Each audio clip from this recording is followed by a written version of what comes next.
नमस्कार साथियों, कैसे हैं आप सब। पिछली कक्षा में वर्णमाला का टॉपिक हमने पूरा कर दिया था, तो क्यों न अगला टॉपिक पढ़ने से पहले पढ़े हुए भाग से ही कुछ प्रश्न हल कर लिया जाए। सही है ना। अगर आपने ध्यान से पिछले वीडियो में पढ़ा होगा तो दिए गए प्रश्न जरूर हल कर लेंगे, जो प्रश्न हम आपके सम्मुख रख रहे हैं। और कमेंट करके दोस्तों जरूर बताइएगा कि आपका कितना उत्तर सही हुआ, हमें अच्छा लगेगा। अब हम प्रश्नों को देखते हैं। सबसे पहला प्रश्न है, स्पर्श व्यंजन होता है। ऑप्शन ए क से ज्ञ तक, ऑप्शन बी क से म तक, ऑप्शन सी म से ज्ञ तक और ऑप्शन डी अ से अह तक। जी हाँ दोस्तों, स्पर्श व्यंजन होता है, तो इसका सही आंसर है क से म तक। अगर दोस्तों आपने पिछला वीडियो ध्यान से देखा होगा तो आपको किसी भी परेशानी का सामना नहीं करना पड़ेगा और आप बिल्कुल सारे आंसर एकदम फटाफट देते चले जाएंगे। अब दोस्तों हम दूसरा प्रश्न देखते हैं। स्वर के कुल कितने भाग हैं। स्वर के कुल कितने भाग हैं। तो ऑप्शन ए है 3, ऑप्शन बी 4, ऑप्शन सी 2 और ऑप्शन डी है 5। दोस्तों ध्यान से उत्तर दीजिएगा। इसका ऑप्शन ए सही है 3। स्वर के कुल 3 भाग हैं। कौन कौन से हैं दोस्तों। ह्रस्व, दीर्घ और प्लुत। अब तीसरा प्रश्न देखते हैं। व्यंजन की कुल संख्या है। व्यंजन की कुल संख्या है। Option A 31, option B 32, option C 33 और ऑप्शन डी 34। तो व्यंजन की कुल संख्या है दोस्तों 33। ऑप्शन सी सही है यहाँ पर। अब हम चौथा प्रश्न देखते हैं। अंग और अह को कहते हैं। अंग और अह को कहते हैं। ऑप्शन ए है विसर्ग, ऑप्शन बी स्वर, ऑप्शन सी अयोगवा और ऑप्शन डी अंतस्थ। दोस्तों ध्यान से उत्तर दीजिएगा। इसमें ऑप्शन सी सही है, अयोगवा। अब हम पांचवा प्रश्न देखते हैं। जिन वर्णों का उच्चारण करते समय हमारे मुंह के अंदर घर्षण उत्पन्न होता है उन्हें कहते हैं। जिसमें ऑप्शन ए है अंतस्थ, ऑप्शन बी है लुंठित, ऑप्शन सी है अयोगवा और ऑप्शन डी है ऊष्म। दोस्तों प्रश्न ध्यान से पढ़िएगा फिर उत्तर दीजिएगा। इसका ऑप्शन डी सही है, ऊष्म। हमारे मुंह के अंदर जब घर्षण उत्पन्न होता है जिन वर्णों का उच्चारण करते समय, उसे हम ऊष्म कहते हैं। अब छठा प्रश्न देखते हैं। जिन वर्णों को बोलते समय हमारे मुंह के भीतर से प्राणवायु कम मात्रा में निकलती है उन्हें कहते हैं। ऑप्शन ए है अघोष, ऑप्शन बी सघोष, ऑप्शन सी अल्प प्राण और ऑप्शन डी महाप्राण। यहाँ पर दोस्तों प्रश्न में पूछा गया है जिन वर्णों को बोलते समय हमारे मुंह से प्राणवायु कम मात्रा में निकले, तो इसका उत्तर सही होगा ऑप्शन सी अल्प प्राण। अगला क्वेश्चन देखते हैं। ड़ और ढ को कहा जाता है। ऑप्शन ए है उत्क्षिप्त व्यंजन, ऑप्शन बी अंतस्थ व्यंजन, ऑप्शन सी ऊष्म व्यंजन और ऑप्शन डी महाप्राण। तो दोस्तों यहाँ पे ऑप्शन ए सही होगा। ड़ और ढ को उत्क्षिप्त व्यंजन कहा जाता है। अब हम अगले प्रश्न की तरफ चलते हैं। त वर्ग के व्यंजन कहलाते हैं। ऑप्शन ए है कंठ, ऑप्शन बी तालव्य, ऑप्शन सी दंत्य और ऑप्शन डी मूर्धन्य। तो दोस्तों हमने पिछले वीडियो में आपको बताया था कि त वर्ग के व्यंजन दंत्य कहलाते हैं क्योंकि दांतों की सहायता से बोलते हैं। अगला प्रश्न देखते हैं। इन्हें अर्धस्वर भी कहते हैं। इन्हें अर्धस्वर भी कहते हैं। अगर आपने वीडियो को ध्यान से देखा होगा तो जरूर उत्तर बता सकते हैं। यहाँ पे ऑप्शन ए है अंतस्थ व्यंजन, ऑप्शन बी ऊष्म व्यंजन, ऑप्शन सी लुंठित व्यंजन और ऑप्शन डी स्पर्श व्यंजन। तो अर्धस्वर हम अंतस्थ व्यंजन को कहते हैं। यहाँ पर ऑप्शन ए सही है। अगला प्रश्न देखते हैं।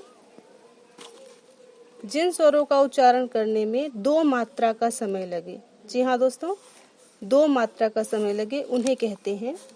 ऑप्शन ए ह्रस्व स्वर, ऑप्शन बी दीर्घ स्वर, ऑप्शन सी अयोगवाह और ऑप्शन डी प्लुत स्वर।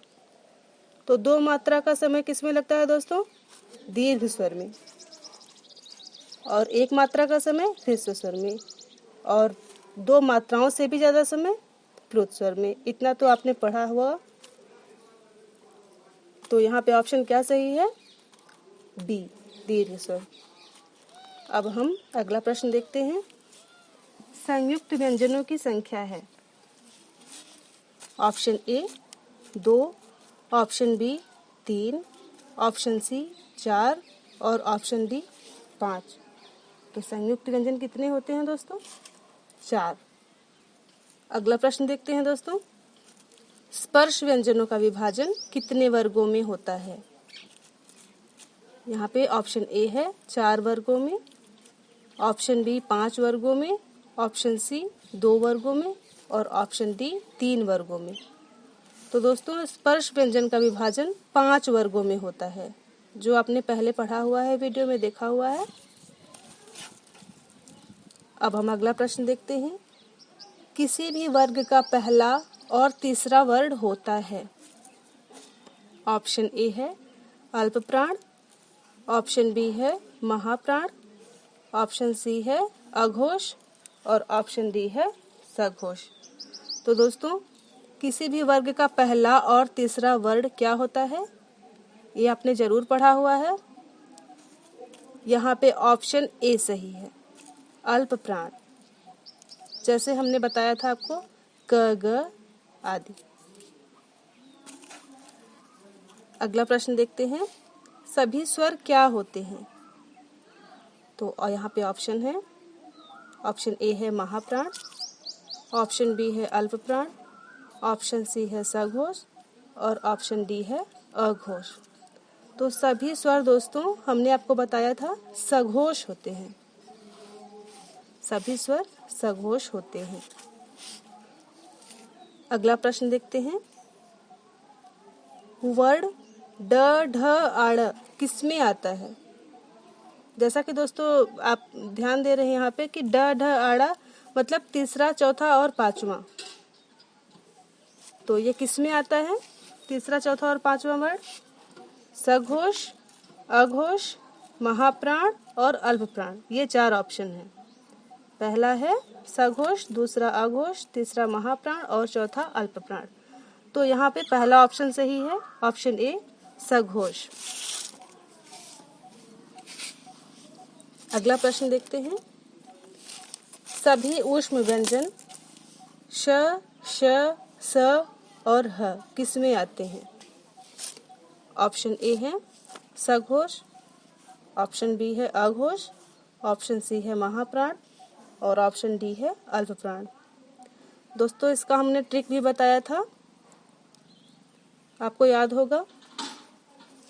24 ऊष्म हमने ट्रिक बताया था इसका। 24 का मतलब है दूसरा, चौथा और ऊष्म। तो यहाँ पे ऊष्म ही पूछा गया है, सभी ऊष्म व्यंजन किसमें आते हैं? तो ऑप्शन सी सही होगा, महाप्राण। अब हम अगला प्रश्न देखते हैं। मूर्धन्य व्यंजन होता है। ऑप्शन ए है प वर्ग, ऑप्शन बी ट वर्ग, ऑप्शन सी ट वर्ग, ऑप्शन डी च वर्ग। तो दोस्तों मूर्धन्य व्यंजन क्या होता है? ट वर्ग। ट वर्ग के जितने भी वर्ण हैं सब मूर्धन्य व्यंजन में आते हैं। इसे हम कड़ कटु वर्ण भी कहते हैं। ट ठ ड ढ आड़। अगला प्रश्न देखते हैं। वर्णमाला में वर्णों की कुल संख्या है। हमने आपको बहुत ही स्पष्ट रूप में बताया है दोस्तों पिछले वीडियो में, देख लीजिएगा अगर ना देखे हो तो। ऑप्शन ए है 49, ऑप्शन बी है 51, ऑप्शन सी है 52 और ऑप्शन डी है 33। तो वर्णमाला में वर्णों की कुल संख्या है, ऑप्शन सी यहाँ पे सही होता है 52, यानी कि 52। अगला प्रश्न देखते हैं। भाषा की सबसे छोटी एवं अखंड इकाई है। ध्यान से देखिएगा, क्योंकि ये अक्सर ही टेट, सीटेट या अन्य प्रतियोगी परीक्षाओं में पूछ लिया जाता है, इसलिए यहाँ पे ध्यान देना बहुत आवश्यक हो जाता है। ऑप्शन ए है वर्ड, ऑप्शन बी है शब्द, ऑप्शन सी है ध्वनि और ऑप्शन डी है वाक्य। तो प्रश्न था, भाषा की सबसे छोटी एवं अखंड इकाई है। यहाँ पे ध्यान दीजिएगा, ऑप्शन ए वर्ड है और ऑप्शन सी ध्वनि है, जो कि एक ही है। लेकिन प्रश्न में अगर वर्ड और ध्वनि दोनों दिया हुआ है तो हम हमेशा ध्वनि पे ही टिक करेंगे, इसी को ही हम सही मानेंगे। अगर जैसे यहाँ पे वर्ड, शब्द, पद और वाक्य दिया होता या ध्वनि के अलावा कुछ भी दिया होता तो हम वर्ड पे ही टिक करते, लेकिन अगर वर्ड और ध्वनि साथ साथ है तो हम हमेशा ध्वनि पे ही सही लगाएंगे, इतना ध्यान रखना। अब हम अंतिम प्रश्न की ओर चलते हैं। अंतिम प्रश्न देखते हैं। हिंदी में कुल स्वरों की संख्या है। हिंदी में कुल स्वरों की संख्या है। ऑप्शन ए है 9, ऑप्शन बी 11, ऑप्शन सी 13 और ऑप्शन डी 14। तो मित्रों, यहाँ पे सही उत्तर हो जाता है ऑप्शन बी 11। तो दोस्तों, ये हुए आपके 20 प्रश्न। अगर आपने ध्यान से पढ़ा होगा तो जरूर सारे प्रश्न हल कर लिए होंगे बिना किसी भी परेशानी के।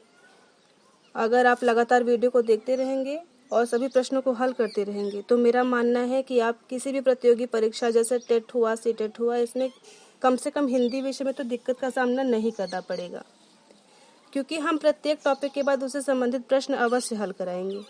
तो दोस्तों, वीडियो कैसा लगा ये कमेंट में ज़रूर बताइएगा, और साथ ही साथ खुद से हल किए गए सही उत्तर की संख्या भी। तो मिलते हैं अगले वीडियो में नए टॉपिक के साथ। धन्यवाद।